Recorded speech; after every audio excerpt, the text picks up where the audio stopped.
Okay, Hello, Stephanie. everyone, and welcome to our session today. We're doing generations over for dinner. We have some guests here today. Um, I'm just going to share our screen. Can everybody see the PowerPoint?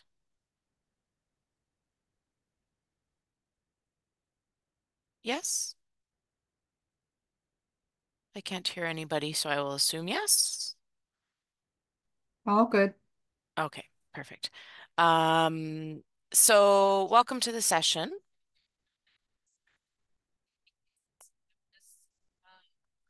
I'll start off with the land acknowledgement. So, in the spirit of our journey to promote reconciliation, we'd like to honor the truth of the shared history and acknowledge the many First Nations, Métis, and Inuit who have lived in and cared for these lands for generations. We're grateful for the traditional knowledge keepers and elders who are still with us today and those who've gone before us. And I'm coming from Calgary right now, which the Blackfoot name for Calgary is Mohkinstsis, and it's on Treaty 7 territories and Métis Region 5 and 6. So I'd like to acknowledge the traditional Indigenous peoples of the land that I am coming from. Some housekeeping. So please keep your mute on when folks are presenting. You can totally put comments and questions in the chat. Betty and others will be asking for times when they do want you to unmute and be able to have conversation. We will have some breakouts at some point. If you don't want your video on, that's okay. We all know how to turn off our video nowadays. We are recording this and we will post it afterwards. So if you don't want your name to be shown at any time, you may change your name as your display if you have your video off. Um, Feel free to please participate in the chat. And if anybody has any questions or comments or anything as we go along, we can address the chat. If you have any other comments, you can raise a hand or a reaction, and we will put it up on Core Alberta after, as well as Core BC and Core National, and it will be hosted on Healthy Aging Alberta's YouTube.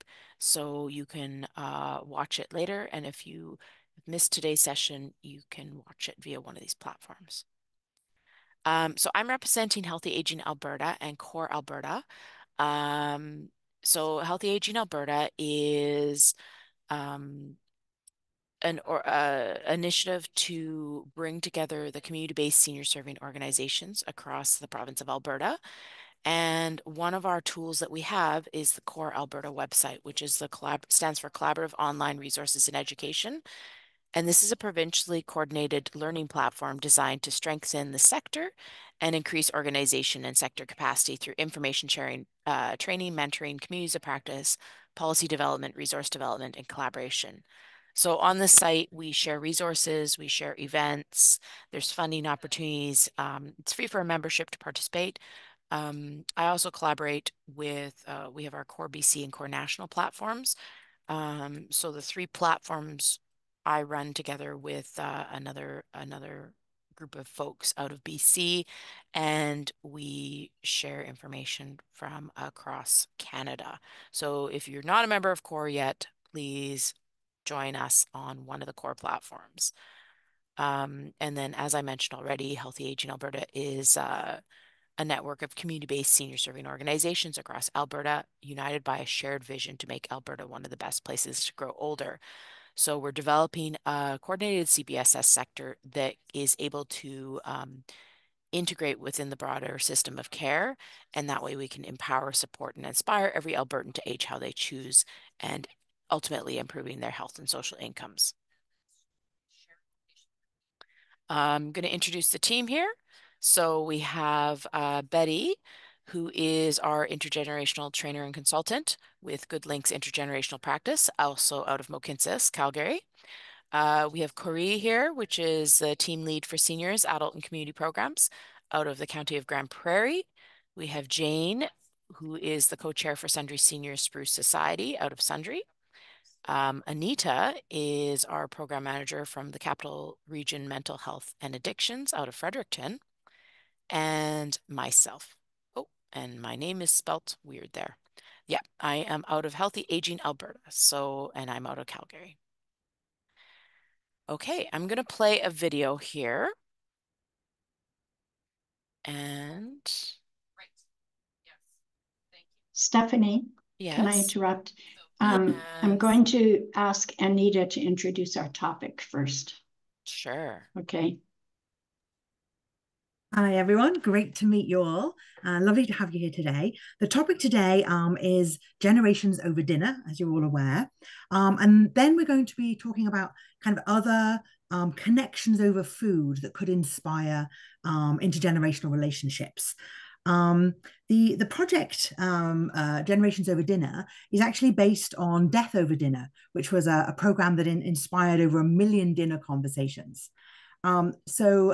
Generations Over Dinner is a program intended to inspire meaningful conversations across generations by modeling and creating an experience that connects and values all perspectives across the age continuum. And they do this through guided questions.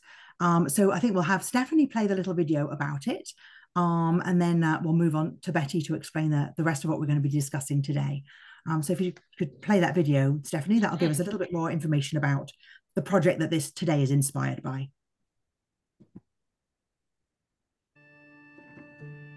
How can we bring together multiple generations at a dinner table to talk about important topics?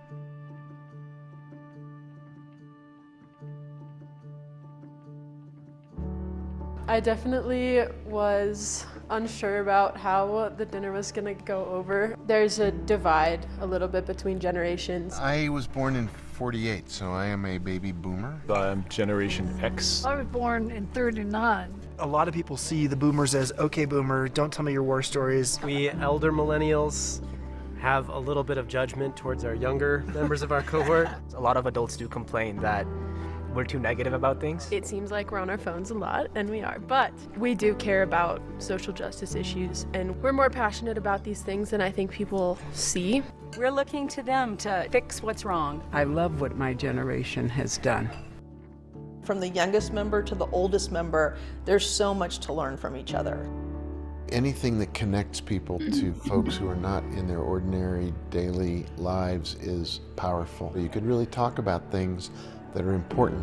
The challenges and divisions in our world leave me feeling very helpless and paralyzed. I didn't imagine that having simple conversations could feel like an important way of responding. Everybody listens to everybody else patiently, but everybody got a turn to speak. It really was impactful to hear how everyone's different experiences contributed to their worldview. We were able to find a common language and cut across those boundaries in a very authentic way. We could use more generations at the dinner table.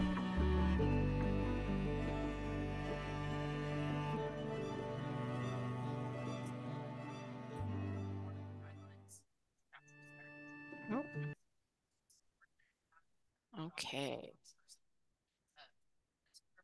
Okay. So I'll jump back. Oh, jumping back to the PowerPoint slide. Can you see the PowerPoint slide? Yeah. Yeah. Okay, So thank turn you. over to you, Betty. So I hope that video inspired everybody. If you want to watch it again and find out more about that, the website is generationsoverdinner.com.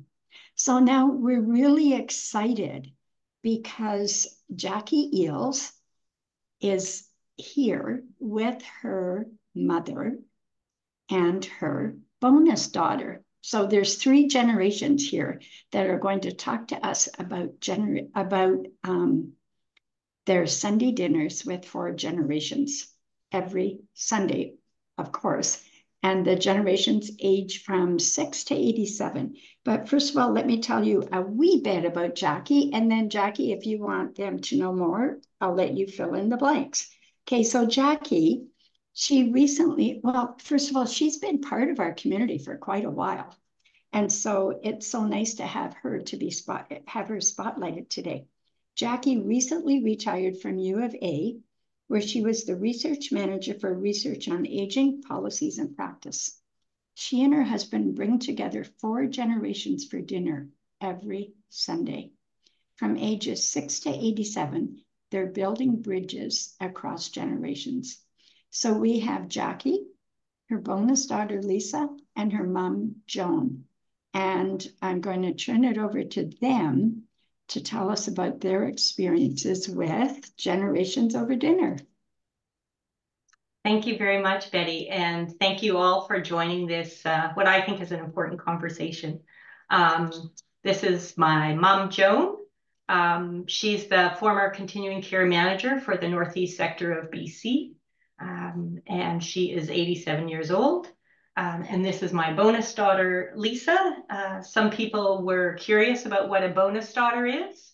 And, you know, technically speaking, structurally speaking, Lisa is married to my eldest son, Drew. She is my daughter-in-law. But I think the term bonus daughter captures more of my relationship with Lisa, which is very important to me. Lisa is the mother of my grandchildren, Ella and Henry. She is a clinical nurse educator here in the north part of the province. I work for Alberta Kidney Care North, so we cover basically anywhere from Red Deer, Central Zone, up to Northwest Territories. So pretty vast geography there. And as Betty said, I recently retired from nearly 30 years in the Department of Human Ecology at the University of Alberta, running the Research on Aging Policies and Practice team. I am passionate about older adults, and I just turned 60 myself. The other guests at our multi-generational dinner are my husband, Brent. He's 57. His mother, Fran, who's almost 84. Our son, Brad, who is 31, and his partner, Rachel. Our daughter, Jade, who's 26, and her partner, Kylie. And then Drew, Lisa, Ella, and Henry. Sometimes we have a third son, Mark, and he's based out of Calgary and Vancouver. And sometimes we are able to have family dinner with him and his fiancee, Eman, when they're in Edmonton. So on any given Sunday, we can have from 8 to 12 people for dinner. The other day, there was a few people with sniffles. And so there were only 6 of us. 6 of us? Yeah. 6 of us at the table. And it felt really weird that we would have such a small group of us at the table. We'll start first by asking Lisa, how did our family supper start? Yeah, I think being the oldest, we kind of, I guess, paved the way for family dinner because we never really like had regular dinners. Like we always had like dinners at Christmas and Easter and Thanksgiving, like all the big holidays were kind of expected family moments that we would all get together. But when Ella was born, my oldest, we really wanted our kids to be part of the family and to like get to know the family. So it just sort of organically sprouted where we just had family dinners. So that was back in 2015 when she was born. So it's been going for like 9 years almost because she'll be 9 soon. Mm-hmm. So yeah, a long time. Tell me about your experience of intergenerational families. Yeah, I mean, family's always been really important to us.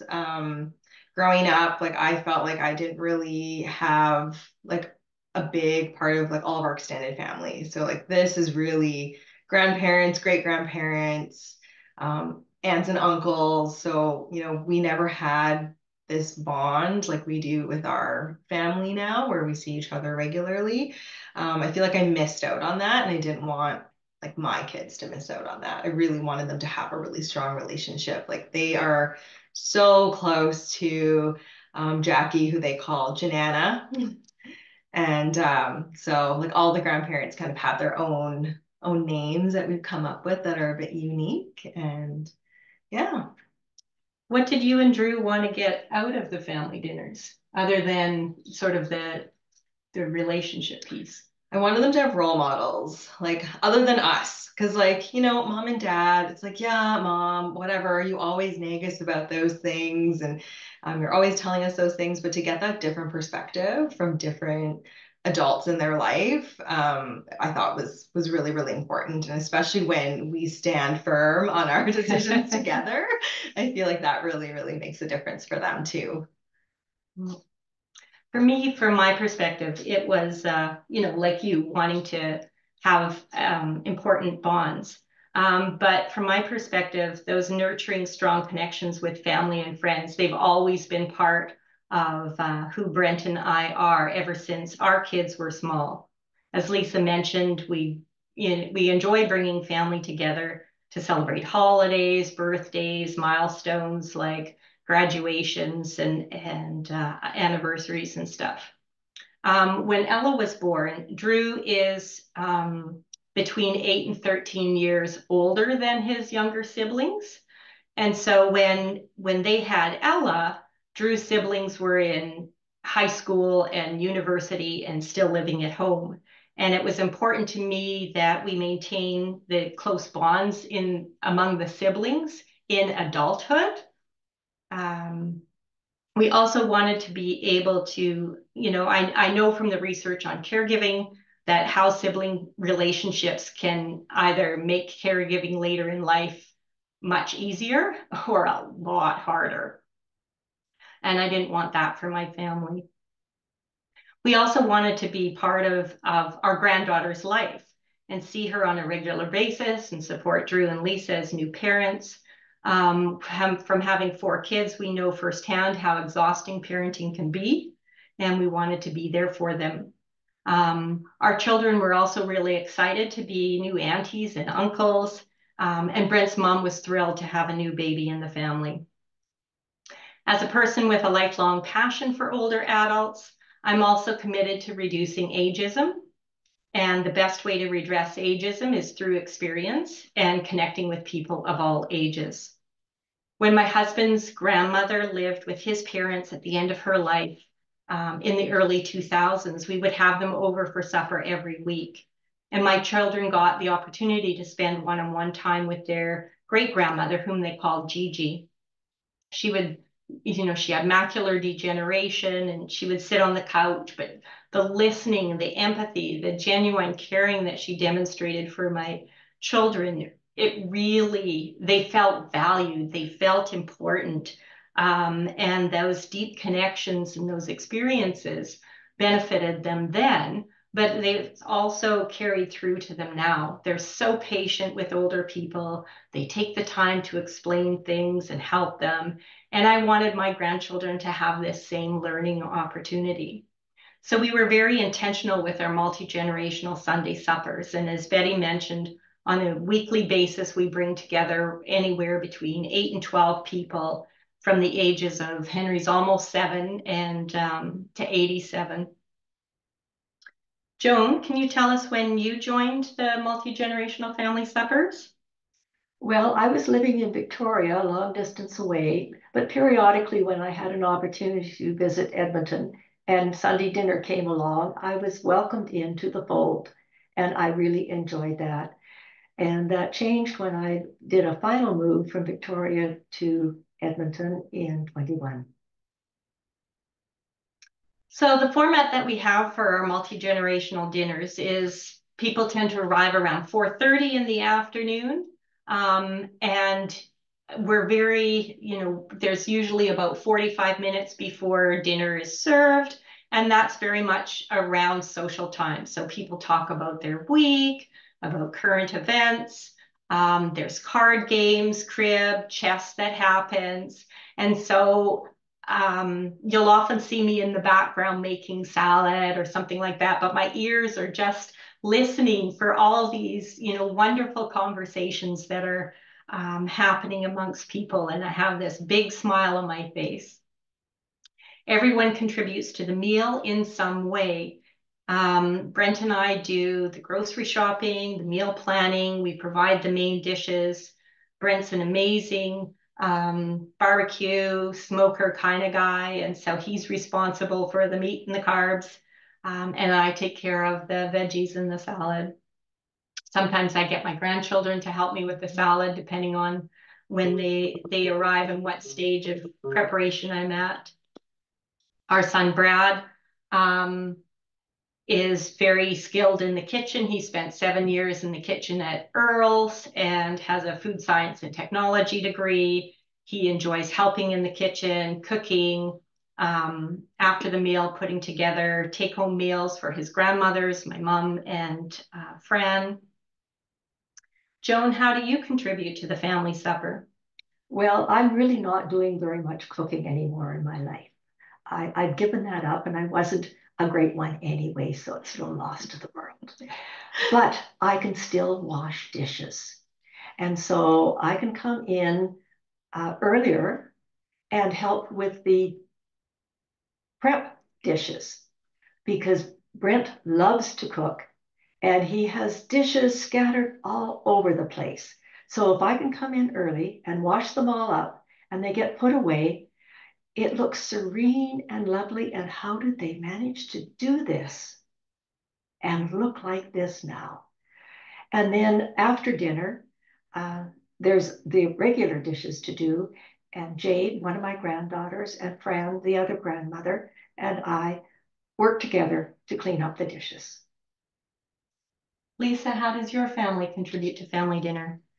Well, I like to bake, so it does take a lot of time out of my schedule, but it's a way for me to get some time in the kitchen and to try new recipes, and the family always gets to be guinea pigs to try all of my new things or whatever I'm feeling like cooking up. So yeah, I like sometimes if I'm feeling really inspired to try something new. So lately I've actually been using the Anna Olson cookbook that Nana actually gifted to me for Christmas. So there's some really great recipes in there that I've brought over the last couple weekends. And Drew, my husband, will often help clear the dishes, which is kind of his job at home anyways. He is my human dishwasher. So he does all the dishes, which I really hate doing. So I love when I come here and all the dishes are cleared and everything too. So it's great. And then Ella and Henry, their contribution is they love to help get dessert rolling because they're always ready to eat dessert whenever. So they'll get the plates out or the forks and that kind of stuff, and they'll help serve and pass out all the desserts to everybody. After supper, there's time for playing. Ella is a very sort of creative, imaginative person, and she loves to play family and other kinds of imaginary games. So we'll often leave others to clean up the kitchen, and Brent and I will go play family with Ella and Henry. And she loves to reverse the roles. So she will be the mom, Henry will be the dad. I'm a preschooler, and my husband Brent is a naughty teenager. And it's absolutely hilarious to see sort of how she handles Brent when he's not listening. Drew and Lisa are often the first to leave because they need to get their kids home and bathed and in bed for school the next day. And then others stay to help clean up, to visit, to get help with their iPhones or iPads. And most guests have left by about 8 o'clock. So it takes a big chunk of our Sundays, but we think it's time well spent. Joan, from your perspective, what do you see are the benefits of these multi-generational Sunday suppers? Having a relationship with my family when I was living in Victoria was very difficult. All the love that I had no real day-to-day way of expressing it. And when I moved to Edmonton, now was my opportunity. And it has been wonderful because I'm getting to know all my grandchildren and now my great-grandchildren. And when they found out that I wanted to live to be 100, I was accosted by Ella one day, and she said, "You're going to grow to be old." And I said, "Yes, if I'm fortunate." "And do you know why I want to do that?" "No." I said, because then you're going to be graduating from high school, and I want to see you graduate from high school and know what you're beginning to look at for plans for your life. Oh, now that was a different story. So then we had to go into how do you get to stay that old? And that's another lesson for another day. Tell me about what you get to take home with you. Fran and I benefit from whatever hasn't been eaten up at dinner in meals to go home. Sometimes meals for one day, sometimes a meal for a second day. It's a bonus, and we are well fed. The other thing that I'd like to mention is being a newcomer to Edmonton, I don't have any friends in Edmonton. So what the family provides me with is that social connection while I can busy in my other life, develop other connections. And so it's really, really important to me for my own mental health that this lovely family is there with their arms open, and it doesn't matter what, I'm okay. From your perspective, Lisa, what do you see as the benefits of multi-generational Sunday suppers? Well, as I mentioned earlier, spending time together, I think having kids has really changed my perspective. And as I've gotten older, or like matured, I guess I should say, my priorities have changed. Like I really liked how the video that we saw earlier really showed like the different perspectives from different generations. And as an elder millennial myself, it's, it is interesting seeing all those different perspectives from the younger generations that we have in our family, like I guess they're all technically millennials, but like younger generation millennials. And then we've got, our boomers and our, my kids would be like Generation Alpha. So like seeing all those different perspectives and spending those few hours a week on a regular basis is really important. And that's really been a priority for us as well. My husband really likes routine. I think myself as well. Since we've had kids, we kind of thrive on these regular things scheduled in our lives. Our lives are really not super interesting, it feels like these days. Kind of revolves around our children at the moment. So having those regular routines are really important. Hearing all of those intergenerational perspectives during dinner and like has been really, really interesting. And we all have a common thing to do. We all really like food. I would say like in our family, we're all kind of foodies. And like a little bit of food snobs, I suppose, maybe. Yeah. So we really like good food. And I think that really helps bring us together as well. I find hearing different perspectives can broaden your thinking for young people, which I think I should say myself included, because and older people too. Yeah, older people too. Yeah. So interacting amongst each other, or like young people interacting with older individuals, can provide that sense of connection to the past. So I always like hearing stories from Nana or from Gigi, just to hear what their experience may have been before with some sort of problem we might have at the moment. They can offer like valuable life experience, guidance for us as well. Even though I know times have changed, but I think those perspectives are still important.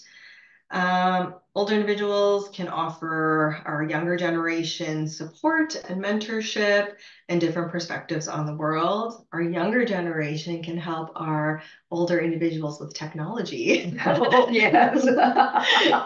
Which often Drew really enjoys doing, because he's kind of the techie guy, so he loves doing all that kind of stuff. Nana has actually taught the kids how to play Spite and Malice. It's a card game. I'm not sure if anyone's familiar with that one, but they love playing that with Nana, and I think they've become quite competition now, because it's probably been like a year or so. At least, yeah. So they've picked up on these games. They love playing games, card games. Like my son's into chess, once in a while, and they're starting to learn to play crib with Grand Bear, which is Brent. So yeah, it's really good for them to see all these different perspectives. Like I feel like it's shaping us as well as my own children when they see all of these different perspectives and different generations coming together. Like it's just a totally normal thing. There's no ageism in our family. Yeah. Yeah. One of the things that I like about the card games is Henry is super smart, but very much a strategy, sneaky kind of person. And so he's always trying to figure out how to outsmart and cheat just a little bit and seeing what he can get away with. He is Drew. Oh, I know. He's a mini Drew. I know. Teresa, if you remember Drew, he is just like his dad. So, you know, Drew and Lisa talk about honesty and don't let him cheat. I take care of them on Thursdays. We have regular play dates on Thursdays. I'm talking to him about honesty and not cheating. And he's tried to pull a few stunts on my mom during Spite and Malice. And so now she's reinforcing the same thing. That's not honest. That's cheating. No, you got to go back and do that.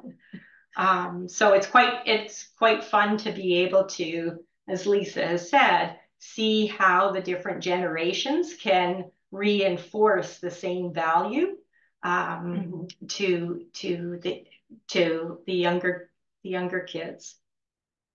From my perspective, I look at relationships like gardening. They require tending. They don't just automatically happen. If you neglect a garden, you'll get a whole bunch of weeds. If you neglect your family connections, those connections are going to weaken. They're not going to stay strong. So from our perspective, the family suppers are a way of intentionally investing in keeping our family close, even though our children are all adults with busy jobs and busy personal lives. As Lisa said, we're all foodies. Everyone needs to eat. And so this is a way of gathering everyone together. You know, we intentionally celebrate our milestones. Everyone gets to choose what they want to eat on their birthday. And Ella's birthday is coming up, and I told her that we were going to be able to be in Edmonton for her birthday. And, you know, the bottom lip started to quiver and she was upset. And I'm like, but don't worry, we are still going to get to celebrate your birthday and you still get to choose dinner. And so she's like, okay, I can be patient then to celebrate my birthday. But because we are also coming together on a regular basis, we're also able to support each other through the challenges across our individual lives. Because our suppers bring together 4 generations, it fosters this sense of commonality and builds bridges across the generations. One day we were talking about exercise and working out, and my mom works out still to this day, twice a week with a personal trainer. And so she just like she was sitting in a chair, she stands up, she pops down on the floor, she does a one-armed plank, and Drew's leg, holy beat Nana. Like he just couldn't believe it. And, you know, I think those actions help to disrupt any kind of ageism that is going on where you think of older people as, you know, not as strong or not as capable. But on the other hand, it also gives opportunity to be part of somebody's life as they are growing older. So when my mom broke her foot in 2022, the Grandies got exposed to mobility aids for the very first time, her walker and later her cane. Initially, you know, when my mom was sitting in a chair with a air boot on and her walker, they're like afraid, didn't want to approach her. But eventually, you know, because they had that relationship, my mom won them over, they approached, and then those mobility aids became accepted and part of, you know, normal. My mom doesn't need them now. So that fluidity of growing older, the grandkids have been able to see. Another benefit that I think these multi-generational suppers give us is permission to play, regardless of age. As Lisa mentioned, my mom taught Ella and Henry how to play Spite and Malice. Most Sundays you'll find lots of intergenerational games happening, whether they be card games, board games, chess. That's the latest one. And crib, Henry's learning crib, and the imaginary games that we play with Ella. I think, though, that permission to play is really important, especially, I think, for my husband and I as we get older, and for you as well. You know, as older adults, we're supposed to be serious people, but it's nice to be able to play.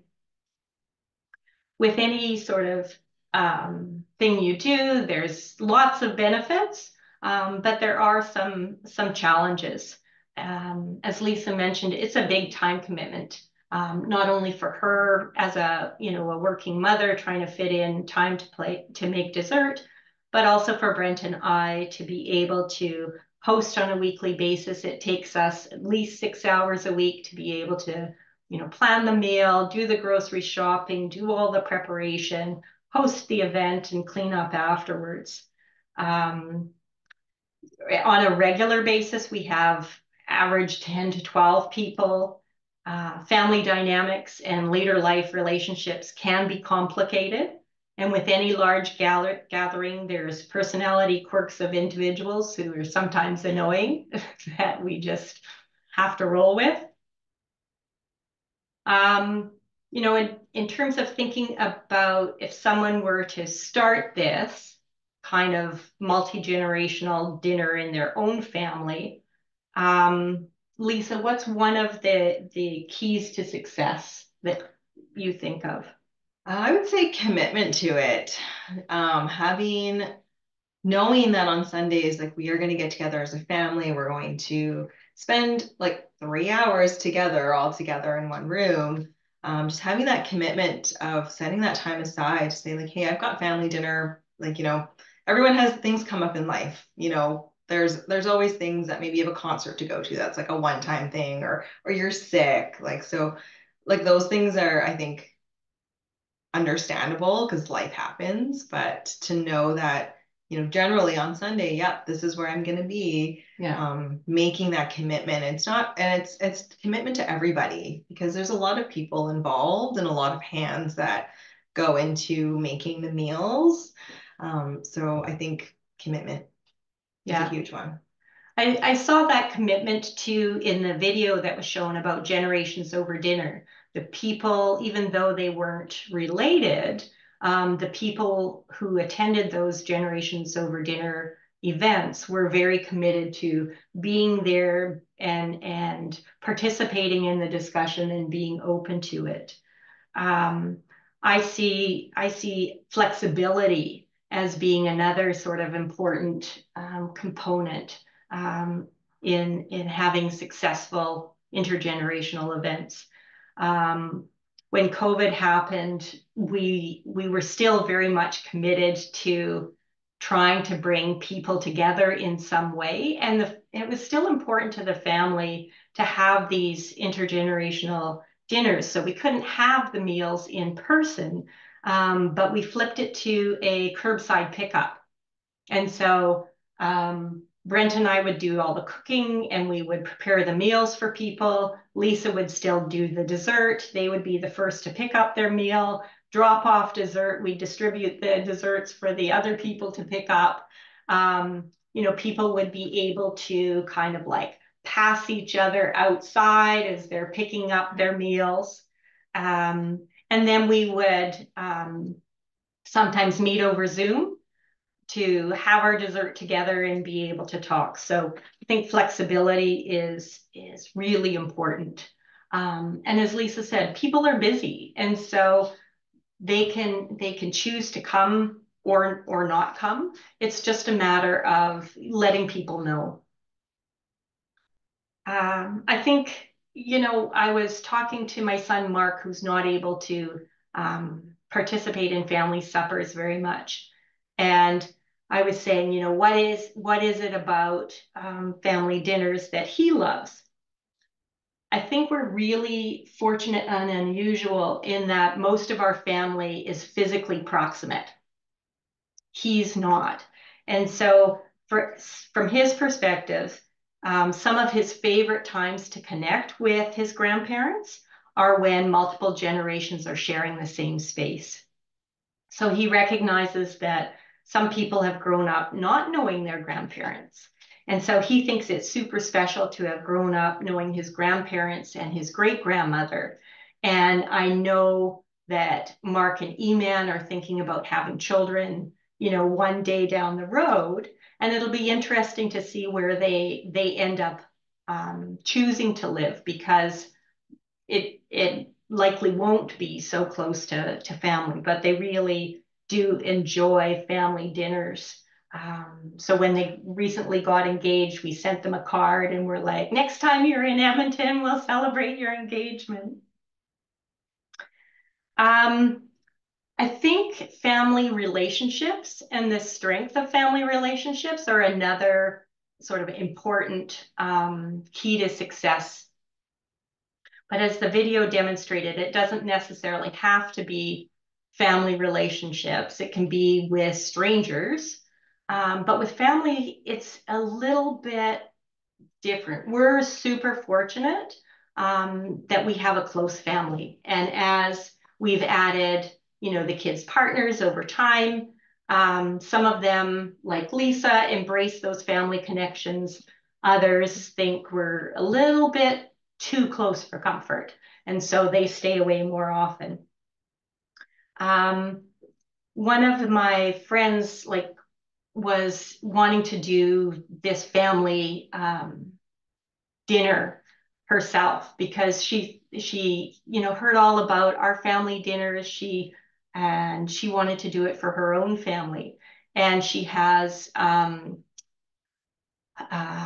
one son and his partner and a grandson. And, you know, she was trying to pull it together, but couldn't get the commitment. And her fiance finally said to her, "Why are you doing this?" And she's like, "But, you know, Jackie has this family dinner and it's so much fun." He's like, "Yeah, but we have a different family. You know, there's not that commitment there. You don't get along with, you know, your son's wife, and you're often taken for granted and disrespected. And why are you putting yourself through that?" And so she's like, you know, reluctantly, "Yeah, you're right." And so she does the 3 events of the year: Easter, Thanksgiving, Christmas, and, you know, has let go of what she really wanted to do, because it would be too hard on her, not only physically, but emotionally as well, to sort of bring everyone together when they didn't really want to be together. So I think, you know, we're very fortunate in our family that we like each other, not only as family members, but as people too, and that we want to come together. Is there anything else? Yeah, I did that one. Sorry, we're just checking notes, making sure we've covered everything. Well, I think what I would like to say is having family dinners gives us an anchor to hang on to in life, no matter what our age is, no matter what it is we're going through. We have an anchor to hang on to. There are others who will step in and support us. Doesn't matter what generation you're in. When you have that connection, it is so strong, it is so powerful. It helps all the family get up and go to work the next day. Yeah. Yeah, I think having that physical proximity is really important, because it's not the same over text or Zoom, or you don't have the same connection. You're like, "Oh, hey, I wanted to ask you this because I'm seeing you now." Yeah. And we kind of remember those things. Well, I remember the one dinner that Drew remarked. He goes, I don't have any friends. You're my friends." And I think, you know, for his generation, he's 39 years old. He's, you know, established in his career. It's really busy, 2 kids, really busy, you know, a wife and a partner to continue to nurture that relationship. there's not enough time in their day that they can go out and get together with friends. And so I, when he said that, I was kind of like taken aback. But in the end, felt very grateful that he would count us not only as, parents and siblings and grandparents, but also as his friends. I'll open it up for questions. I'll turn it over to Jane. She's going to facilitate the question and answer. Feel free to ask us anything. This has been great. And I'm just going to put it up on gallery here so I can see everybody.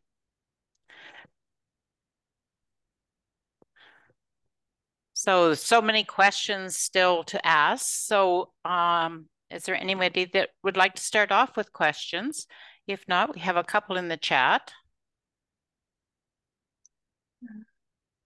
Okay, so many people do not have family or aren't close to them, either physically or emotionally. Wondering about putting together a multi-generational group of people that has regular meals versus meals with different people each time. What do you think about those? Jackie? I think if your intent is to try to recreate the feeling of family support, it has to be the same people on a regular basis. You could always welcome in a newcomer. You're not fixed that you've set up fences so nobody else can come in. But it's really important that there is a commitment there. We're not just a fly by night. We're in this together. We anchor one another. Yeah, I would agree with that. I think having the same group of people and just having, you can always add members. Like for our family, like I was always the first like partner, spouse type person just because we're the oldest. But then, we've had different girlfriends join and like they've all been welcome and they've all been part of our family. And so like if they want to come, then yeah, great. Like come on over. So I think having a commitment to each other comes all back to that commitment. Yeah. Just having that regular group once a week or once a month, even like however often you decide to do that. But it is that commitment of knowing I'm going to set aside this date and this is the day we're going to get together.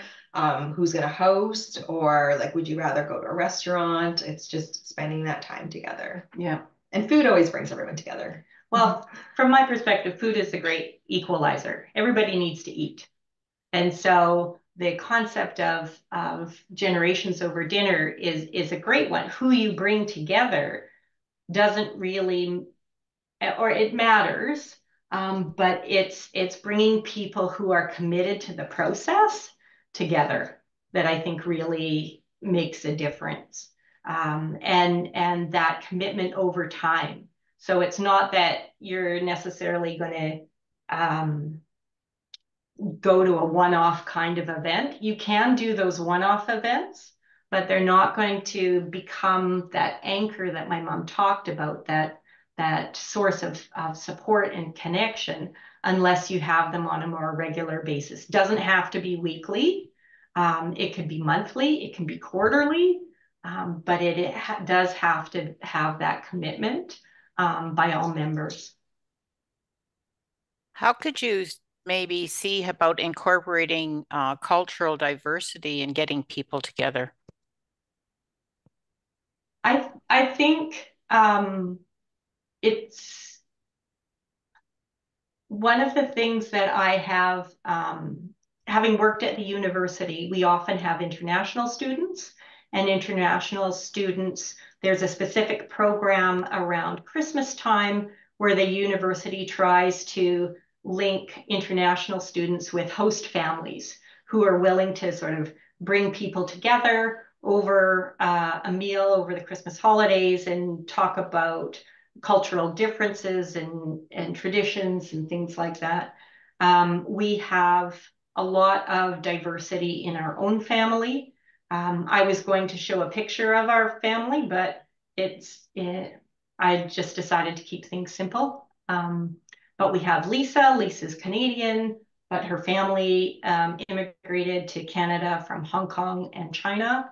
So we have her mom join us 3 times a year for the Easter celebrations, the Thanksgiving, the Christmas. Thank you. Our son's fiance, Eman, is also Canadian, and her parents came from Somalia. And so they brought samosas at Christmas time that were like to die for. They were so good. So we do, our daughter is gay.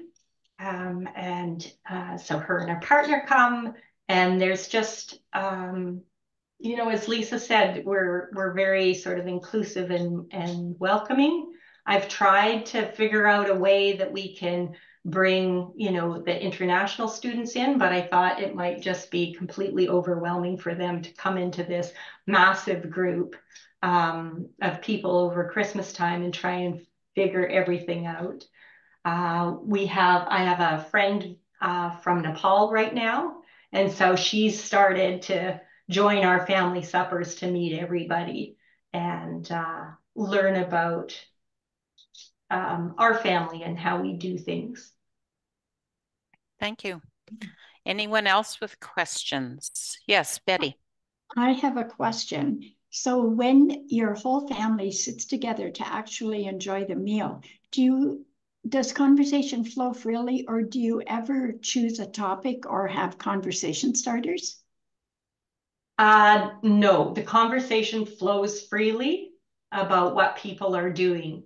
Drew and Lisa have talking cards at home and use them during their dinner conversation. And I've suggested, you know, that they bring them once in a while so that if the conversation isn't free flowing, we can pick a talking card and get things going. But we don't have any shortage of conversation. I think the other thing that should be included is, depending on the number of people you have, how big is your dining room table? And the overflow can go up on the counter. And if there's more people, let's get somebody to bring in a collapsible table and we'll put it over by the TV. You adapt. Yeah. You make it work because everybody wants everybody else to be there. I love that. And then I think too, at each table, you have to make sure there's different generations. Because, you know, when my kids were little and our friends came over, we had the kids table and the adult table, you know. But if your intention is connecting the generations, then you have to plan that a little bit more. Joan, I have a question for you. You said you want to grow old, like to be 100. Older. Okay. Yes, and you had that conversation with your granddaughter. So here's my question. How does your family help you as you grow older? I think the very fact that I know I have family, I know I have the support. I also have the people who came before me. I have a grandfather who lived past 102 and his mother who lived even longer than that. And so I have seen how my grandfather adapted to living past 100 and some of the problems that he faced. The essential one for him was he lost all his friends. He had no more friends, and it hurt so much to lose a friend that he was not going to make any more friends. It just couldn't happen. I don't feel the same way because I have this whole family of friends. I'm never going to run out.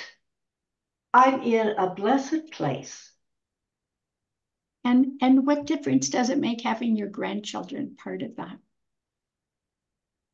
Oh, it's the very fact of being fascinated by how times change and opportunities change, life changes. This world is not the world I was growing into or born into. No, that was back in 1937. That's ancient. And Would I want to go back there? No, I'm quite happy to freewheel along as we go along. Okay, if there's no other questions, Anita has a little bit different concept called the big lunch. Before Oh, yeah. we jump into that, I just have a comment. I notice sometimes you use the word intergenerational and other times multi-generational. So I just want to clarify that for the participants because there's a definite difference. When you think of multi-generational, the focus is actually the activity. And I realize that your dinner is the activity, but when you think of intergenerational, the focus is the relationship. So I think you truly do have intergenerational dinners because you're focusing on the relationships. It's really important to remember those differences because in the training that I've done, sometimes people think when they get a bunch of generations together in a room, that's intergenerational. It may not be, it may be, but to make it intergenerational, it has to be more intentional. If it's a bunch of people of different generations in a room, all doing an activity, like a games night or something, the focus is probably the activity, and the generations may not be forming relationships among each other. So I just wanted to kind of clarify that for anybody who's kind of thinking, what's the difference? Yeah, okay. Thanks for clarifying that, Betty, because as you said, we're really committed to the relationship piece. And the family dinner itself, the meal itself, is kind of like the vehicle to nurture those relationships on a regular basis. Yeah, I could tell that from the way you were chatting. Okay, just before Anita takes over, any questions or comments? Tammy? Yes, I'm so glad I came to this webinar. It literally fell in my lap because I was thinking myself personally about having Sunday dinners. I have two grown children. One is married, has my first grandson, and the other is very career focused. So it's very hard to get together with her. And just like you had started out mentioning this idea of getting together during special occasions, that's really the only time that we really intentionally get together, all of us. So I love this idea. And I love the way that you presented it, that you brought in a family that's doing it. So thank you so much for sharing what you're doing. So it was more of a comment. I'm a social worker. I've worked with seniors and their caregivers my whole career. And so it resonates with me how of our older generation can feel valued and seen by being a part of something that's so simplistic. So many people feel isolated and alone, and it really impacts your mental and physical health. So something as simple as including everyone in dinners this way and on a consistent basis is severely impactful. So thank you so much for doing it and for sharing what you're doing. And it gets me motivated to get something going in my own family. So thank you. Yeah, it start small, like on monthly basis, every other month. But it's so worthwhile. It really is. And you know, that's why one of the values that we have in our intergenerational meal is around contributions, because we want you know, my grandchildren, my mom's great grandchildren, to be able to see older adults as having value.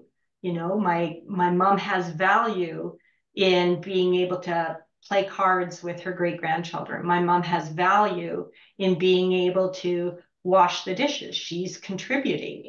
It's not, you know, you show up and you get a free ride just because you're 87. I'm gonna put you to work. And you know, when we sit at the table, we're actually quite mixed up. Like we all kind of have our seats, at least for my children, they like to sit in the same spots. And then I have to sit right in the middle.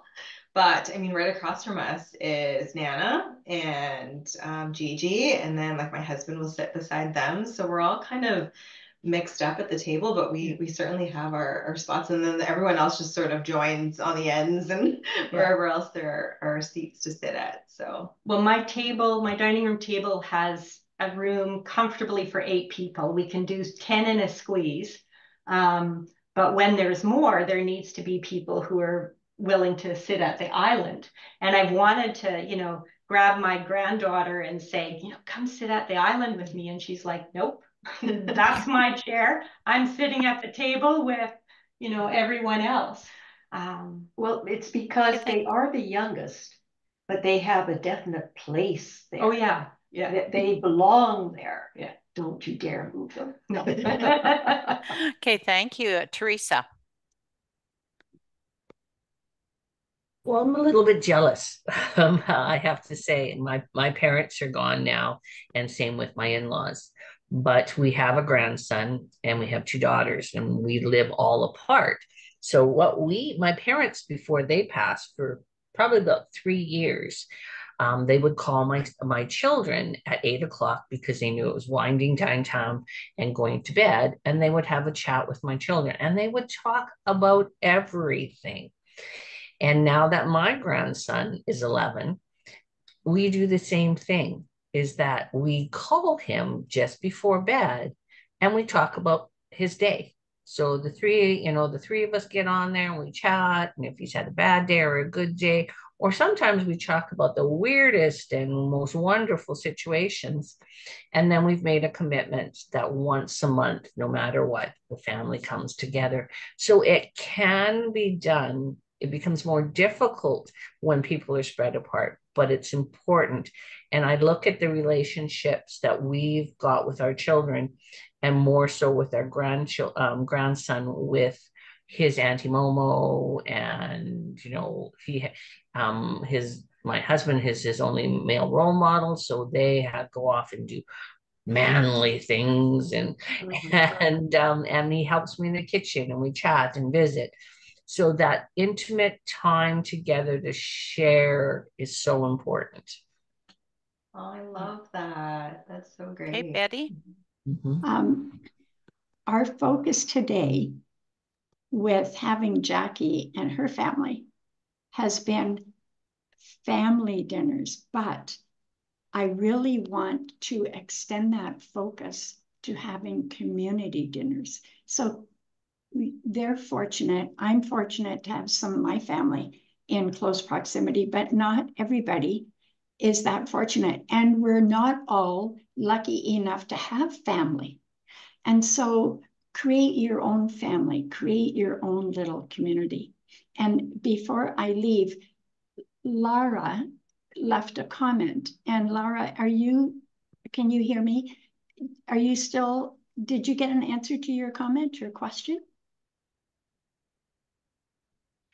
I'll just read it. She says, I love the idea of this. Thinking of the effort of the logistics seems overwhelming. I look forward to hearing about these too. I feel like you've covered that, but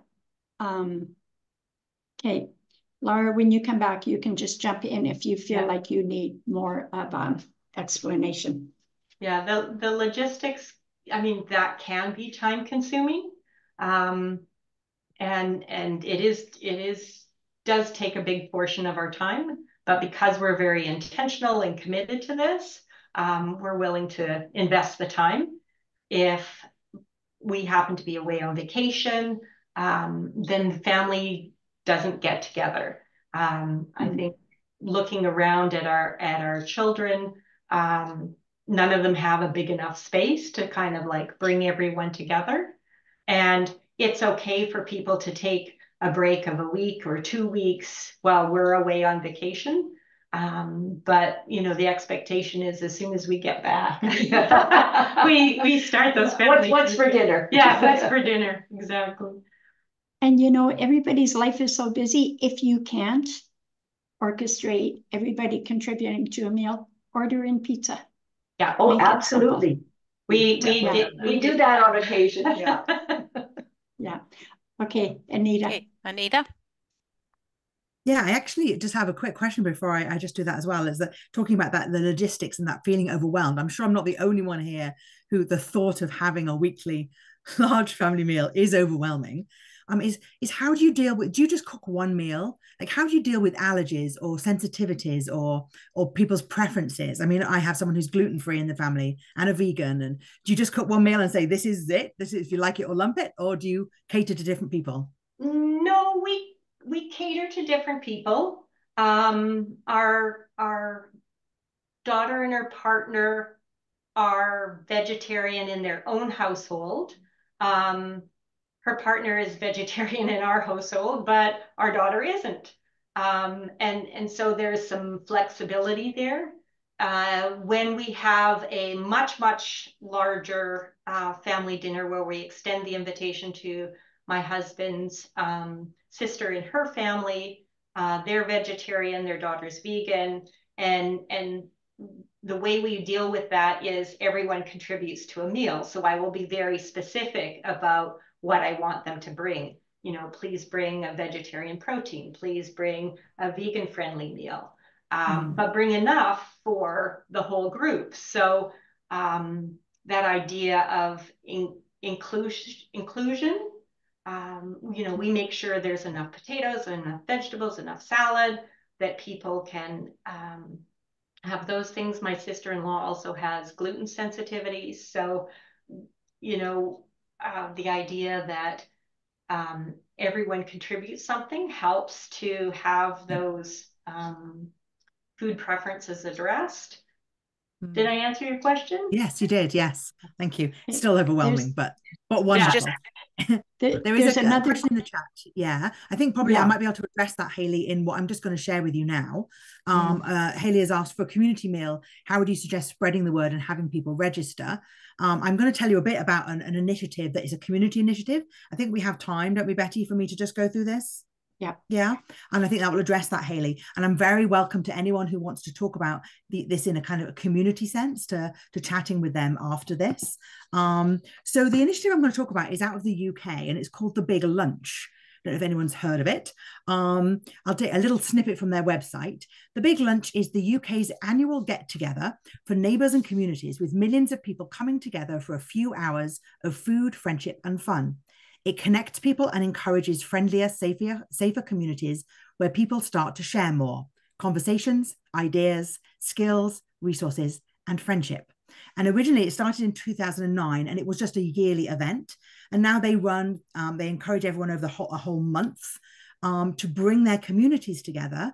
And it's usually neighbors, and it could be in a backyard or, you know, on the street even. I have a little video that I think if I share my screen, I can share with you to give you a little taste of what the Big Lunch is about. And then I have a poster I can share about kind of the impacts of that, and kind of they've done some research behind the impacts of that. So bear with me a moment while I just share my screen. Go. I'll just move it to the beginning. And then I can't see anybody now. So if you can't hear it, just give me a shout.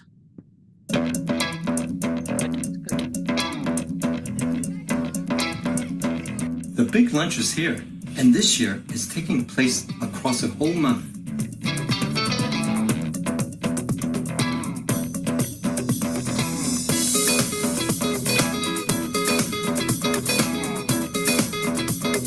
Thank you so much for taking part in the opening weekend of the Big Lunch.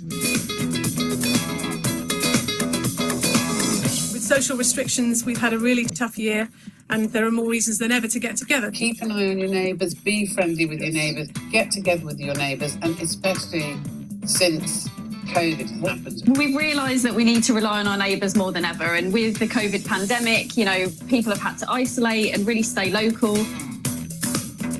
Because of coronavirus, people have been a bit nervous, and it's just been lovely that some neighbours have said, I've never met this person, I've been here 30 years, and I'm just really, really happy that it's brought the community together.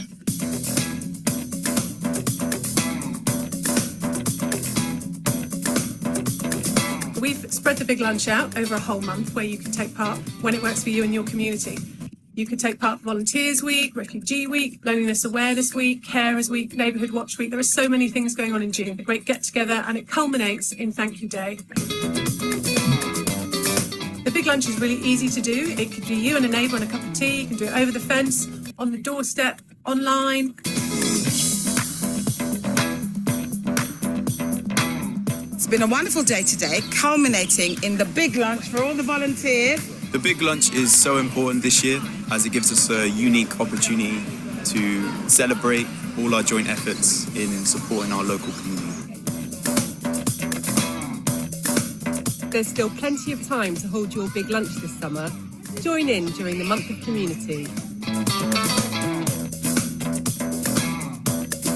I just think, you know, any world where we're nicer to each other and we want to connect more with people is a better place to be.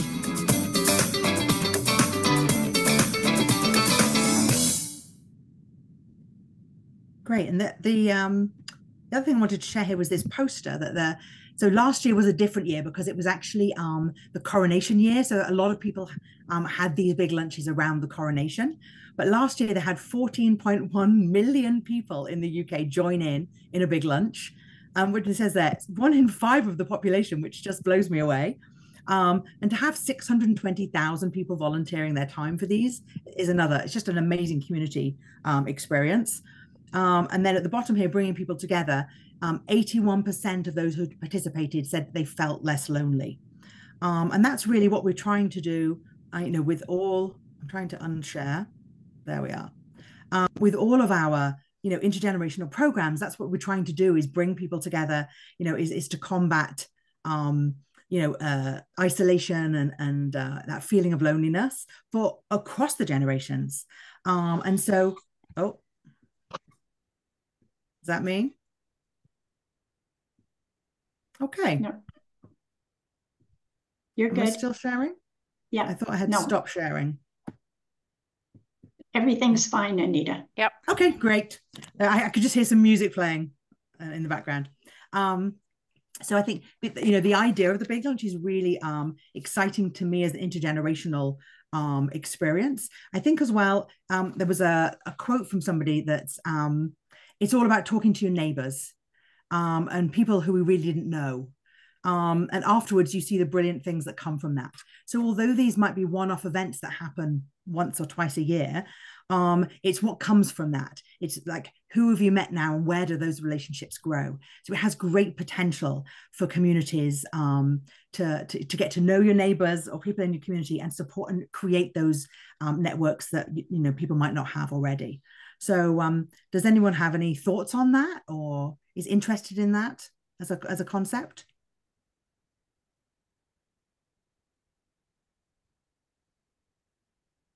We were chatting while we were on mute about that. And I think it benefits that idea of a community lunch concept is based on physical proximity. And so, if you have people together in a community or a apartment building or condominium or townhouse area, that can really work. It still requires somebody who's willing to take the lead and pull it together.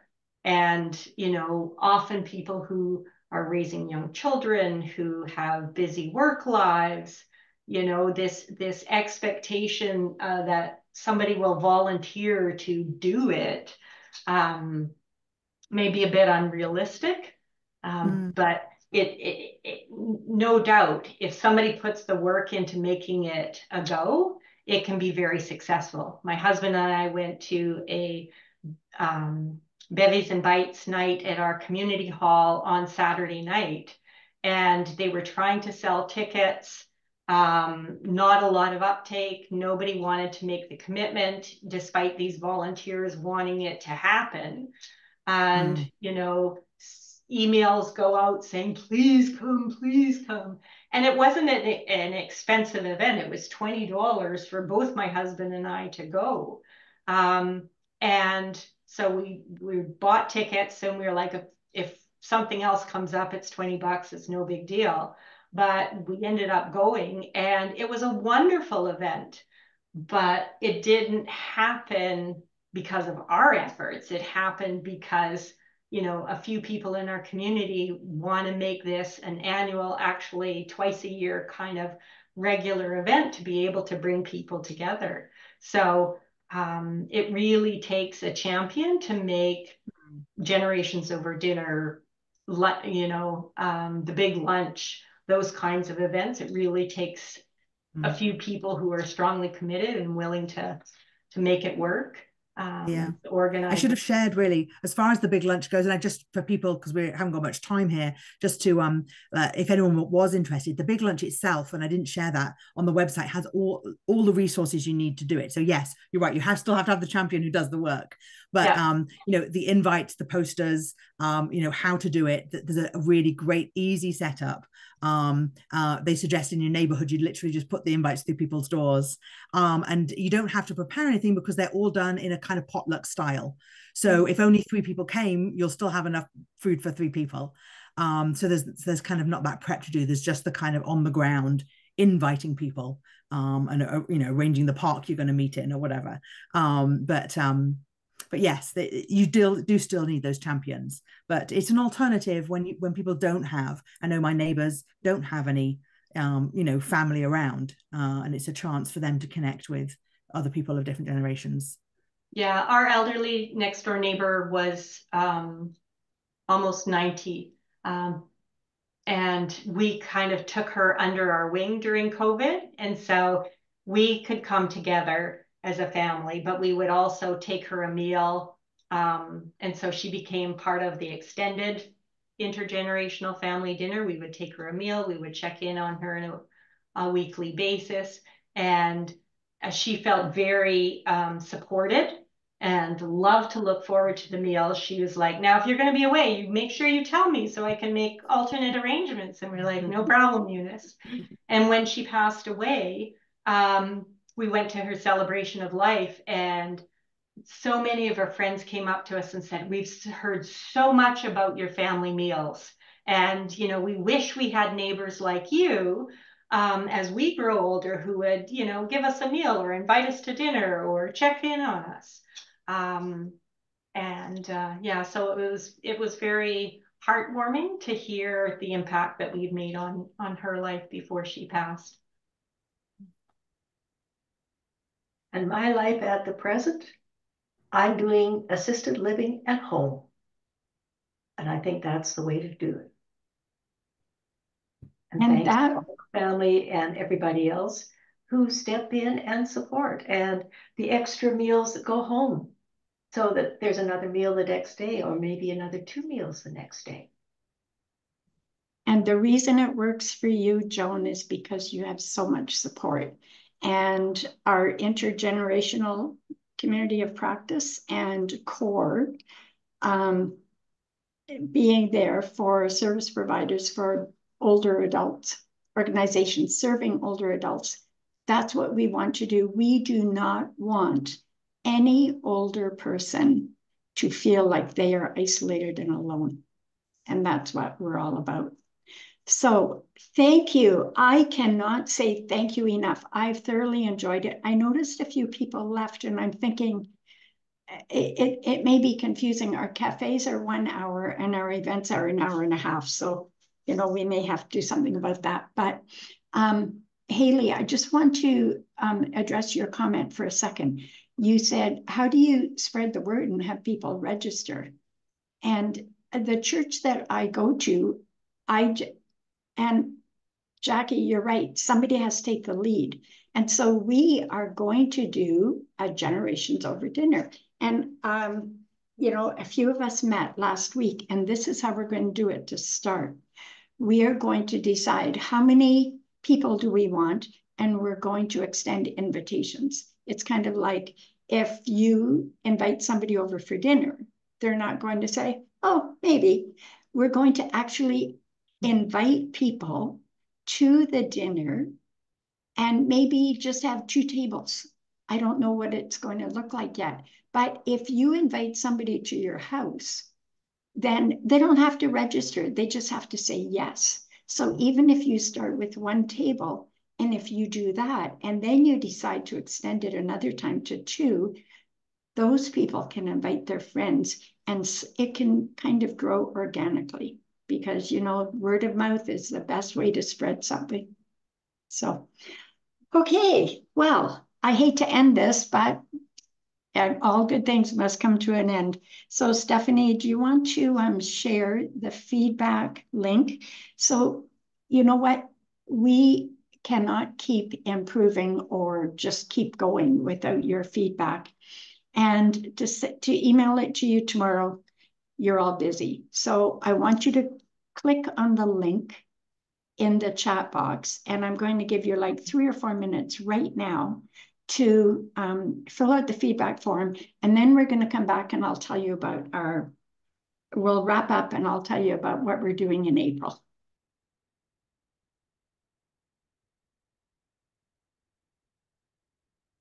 Okay, hopefully you've had time to complete that.